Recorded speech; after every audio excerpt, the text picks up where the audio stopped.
তুমি ঠিকই বলেছ, তুমি ঠিকই বলেছ। রাবণের অত্যাচার, অহল্যার পথানোদ্ধার, তারকাসুরের মুক্তি, সবরের সাথে দেখা, আরো অনেক কাজ আছে। তবে তোমাদের চিন্তার নাই কোনো কারণ। আগত ক্রেতা যুগে আমি জন্ম নেব অযোধ্যা রাজা দশরথের পুত্র রাম অবতারে। সবার সাথে করিব দেখা, যার যেমন কর্ম সবাই আমাকে পাবে। শেষ না হবে আমার ভাই, লক্ষ্মী হবে সীতা, এমন এমন যাবে মহাদেব। তুমিও যাবে আমার সঙ্গে ধরাধামে হনুমান রূপে।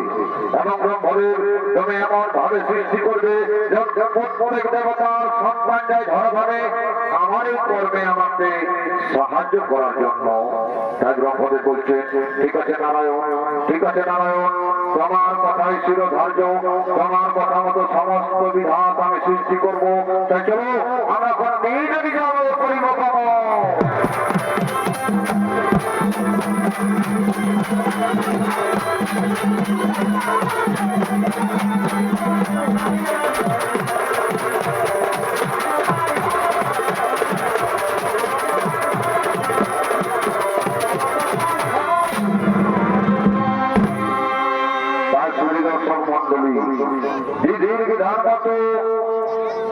ব্রহ্মদেব সৃষ্টি করেছে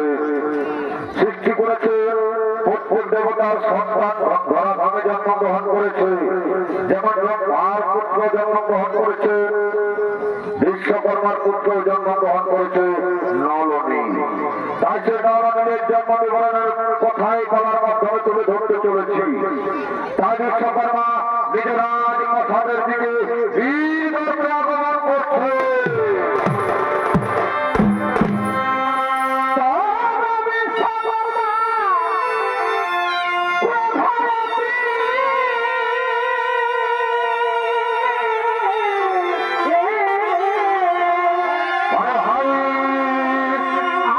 ভাই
প্রসাদে পাঁচটি দর্শক মন্ডলী এই বিশ্বকর্মার ভূমিকা আমাদের মহানরঙ্গ মঞ্চে নৃত্য অভিনয় করে দেখাচ্ছেন। ইনি হলেন স্বর্গীয় ধনঞ্জয় মাহাতোর জ্যেষ্ঠ পুত্র স্কলারশিপ পুরস্কার প্রাপ্ত শ্রীমান দেবেন্দ্রনাথ মাহাতোর প্রিয় সাথী নৃত্যশিল্পী চন্দ্র মাহাতো।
ছিলাম ব্যস্ত, আমার স্ত্রী প্রীতির সাথে দেখা হয়নি, সে ছিল আমার গর্ভবতী। যাই একবার প্রীতির কাছে যাই। প্রীতি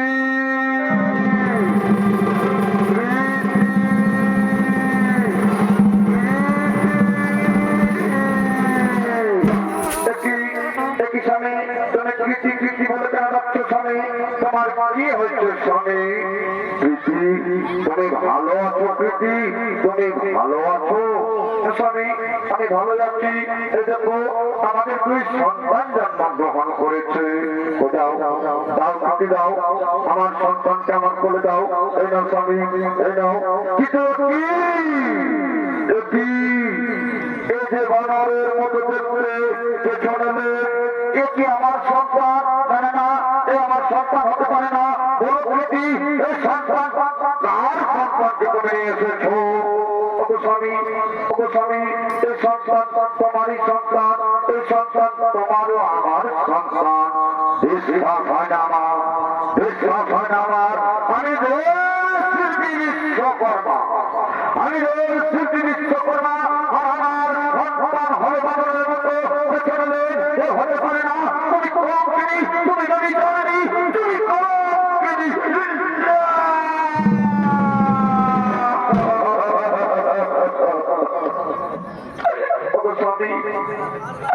স্বামী আমি মিথ্যা কথা বলি না স্বামী, আমি সত্যি বলছি স্বামী।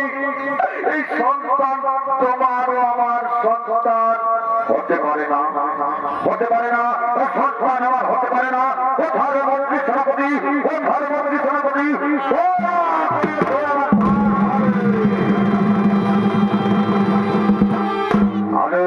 মহারাজ কেন দেখো ঘন শোনো শোনো শোনো মন্ত্রী সেনাপতি, দেখো দেখো দেখো তোমরা দেখো এই সন্তান বানরের মতো দেখতে পেছনে এই সন্তান নাকি আমার সন্তান। আমি এই সন্তানকে মেনে নিতে পারি না, এই সন্তানকে আমি মেনে নিতে পারি না। এই সন্তানকে আমি বনে ফেলে দেবো, এই সন্তানকে আমি বনে ফেলে দেবো। না স্বামী না, এই সন্তানকে আমার বলে ফিরিয়ে দাও, এই সন্তানকে আমার বলে ফিরিয়ে দাও।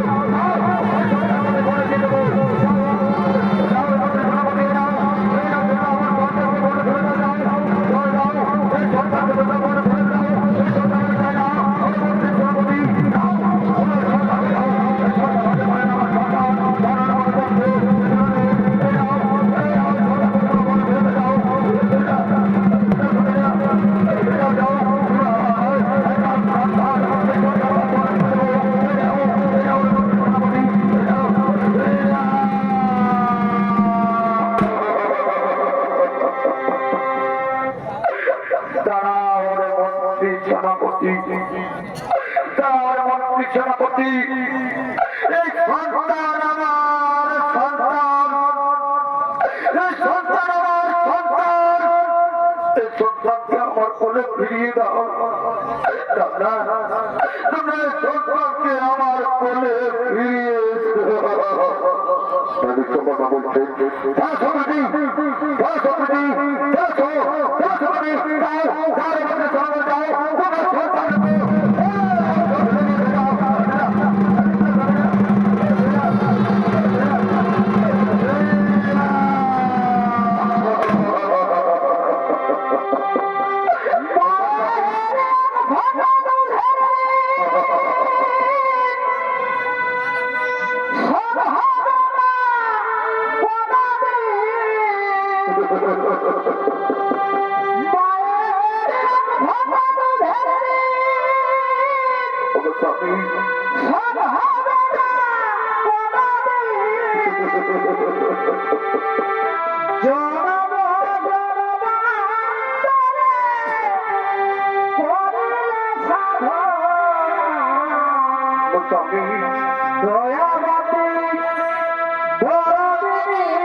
বুঝিলে না তুমি নারীর অন্তরের ব্যথা, বুঝিলে না তুমি নারীর অন্তরের ব্যথা। কত জ্বালা যন্ত্রণা সহ্য করে 10 মাস 10 দিন গর্ভে ধরে এই সন্তানের জন্ম দিয়েছি স্বামী। এই সন্তানের তুমি মনে ফেলে দিয়ে স্বামী, এই সন্তান ছাড়া আমি কিভাবে বাঁচবো স্বামী, এই সন্তান ছাড়া আমি কিভাবে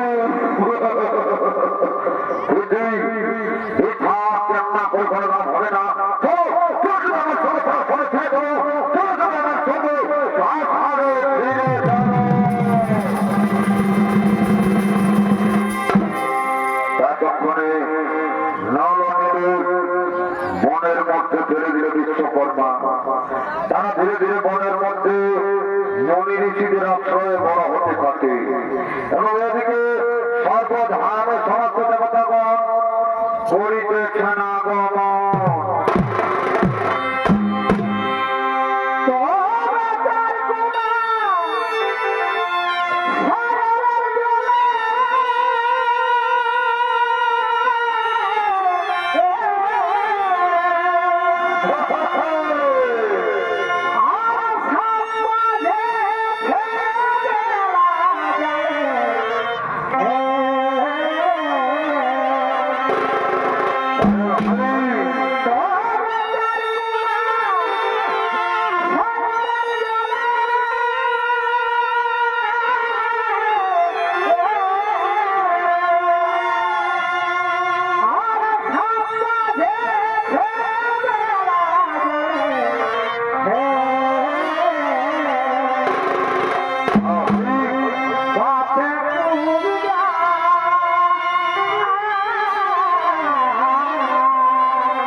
মতো সমস্ত নর্তকীগণ নৃত্য গীত করার জন্য উড়িতেছেন আগমন।